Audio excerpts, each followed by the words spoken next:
आप देख रहे हैं वतन समाचार। मैं हूं Mohammad Ahmad. India Islamic cultural centre का चुनाव संपन्न हो चुका है।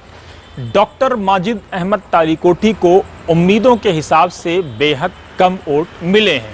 बहरहाल इलेक्शन होता है, इसमें जनता का फैसला या वोटरों का फैसला सुप्रीम होता है। इस ताल्लुक से टीम आसिफ हबीब के एक सीनियर सदस्य जो गैर मुस्लिम थे, उन्होंने अपने दर्द का भी इजहार किया।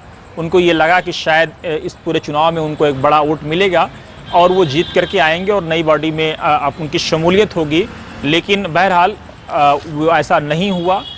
इस बीच में कल से लेकर के और पिछले एक हफ्ते तक 14 तारीख के बाद से लगातार फ़ोन कॉल्स मौसूल हो रही हैं। पिछले 5-6 दिनों में अगर हम देखें तो लोग ये कह रहे हैं कि अहमद भाई, जिस तरह से तालीकोटी साहब, इसमें कोई शक नहीं है कि मुस्लिम राष्ट्रीय मंच से जुड़े हुए थे, लेकिन क्या वो मुस्लिम राष्ट्रीय मंच से इसलिए जुड़े थे कि उनकी कोई अपनी ज़रूरत है, या मुस्लिम राष्ट्रीय मंच से वो इसलिए जुड़े थे ताकि कम्युनिटी की खिदमत कर सकें और एक ब्रिज बन सकें।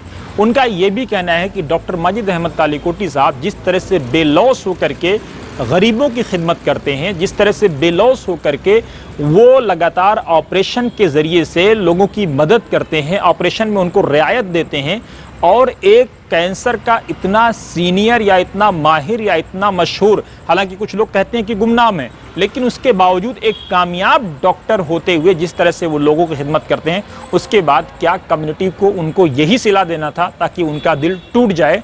ये लगातार ऐसे वो लोग हैं जो डिफरेंट पॉलिटिकल पार्टी से जुड़े हैं, उनका कम से कम ताल्लुक भाजपा या मुस्लिम राष्ट्रीय मंच या आरएसएस से नहीं है।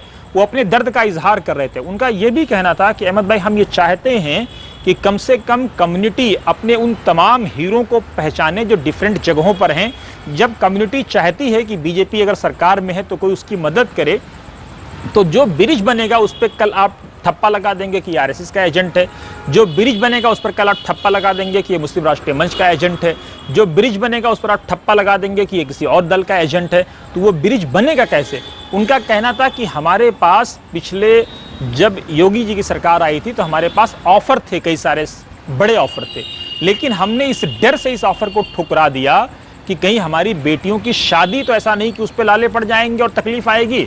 उनका ये कहना था कि आज मेरा वो डर सही साबित हो रहा है, और कई लोगों ने कहा कि हमारे ये खदशात सही साबित हो रहे हैं जो हमने उस वक्त या उसके बाद महसूस किए थे कि आज जो माजिद अहमद तालीकोटी साहब के साथ हुआ। उनका ये कहना है कि कम्युनिटी को इस पर रीथिंक करना चाहिए। उन लोगों का ये कहना है कम्युनिटी को सोचना चाहिए, कम्युनिटी को बहुत सारी चीज़ों को अपग्रेड करने की ज़रूरत है। बहरहाल ये कम्युनिटी का काम है, कम्युनिटी के लोगों का काम है, लेकिन ये बहुत सारे लोग ये कहते हैं कि डॉक्टर माजिद तालीकोटी के दिल में सीने में एक ऐसा दिल है जो सुथरा दिल है, जो साफ़ है, जो कम्युनिटी के लिए कुछ करना चाहता है। वो आदमी जो 600 बेड का हॉस्पिटल बना चुका हो, वो आदमी जो रोड डॉक्टर पैदा कर रहा हो, वो आदमी जो नए नए फील्ड में लोगों को प्रोटेक्ट और प्रमोट कर रहा हो, वो आदमी कम से कम किसी का एजेंट नहीं हो सकता है अगर वो अपनी कम्युनिटी का बहीखा नहीं हो सकता है।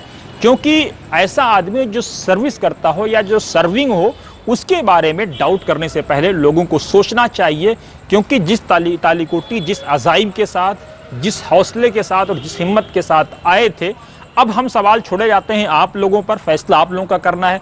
क्योंकि जिन लोगों ने तालीकोटी साहब की आलोचना की थी, उनमें से एक बड़ा आलोचक मैं भी था। कई सारे सवाल मैंने वतन समाचार पर आप लोगों के लिए छोड़े थे। उन सवालों को आपने कैसे लिया, कैसे नहीं लिया, यह आपको तय करना है। लेकिन अब बहरहाल ये एक ऐसा मसला है जिस पर रीथिंक की ज़रूरत है या नहीं है, ये भी कम्युनिटी को तय करना है। क्योंकि अगर आप चाहते हैं कि मोदी सरकार आपके लिए काम करे, अगर आप चाहते हैं बीजेपी में आपके लिए काम हो, तो आपको भी अपने रवैये में तब्दीली लाने की ज़रूरत है, और उन लोगों को भी अपने रवैये में तब्दीली लाने की ज़रूरत है जो सबका साथ, सबका विकास, सबका विश्वास और सबका प्रयास की बात करते हो। क्योंकि ताली एक हाथ से बजने वाली नहीं है। सरकार की बड़ी जिम्मेदारी है, क्योंकि जब सरकार पावर में होती है तो उसका एक बड़ा दिल होना चाहिए ताकि वो लोगों की तरफ बढ़ करके आए। लेकिन ये हम कम्युनिटी पर, सरकार पर, उन लोगों पर छोड़े जाते हैं। फैसला आप करिए, आपको क्या करना है। आप सुप्रीम है, जनता सुप्रीम है, लोकतंत्र सुप्रीम है, देश सुप्रीम है, संविधान सुप्रीम है, ये सारी चीज़ें सुप्रीम है। हम तो उसका एक टूल है, एक पार्ट हैं। हम लगातार पहले भी आप तक जानकारियाँ पहुँचाते रहे, आगे भी आप तक जानकारियाँ पहुँचाते रहेंगे। आप देखते रहिए वतन समाचार।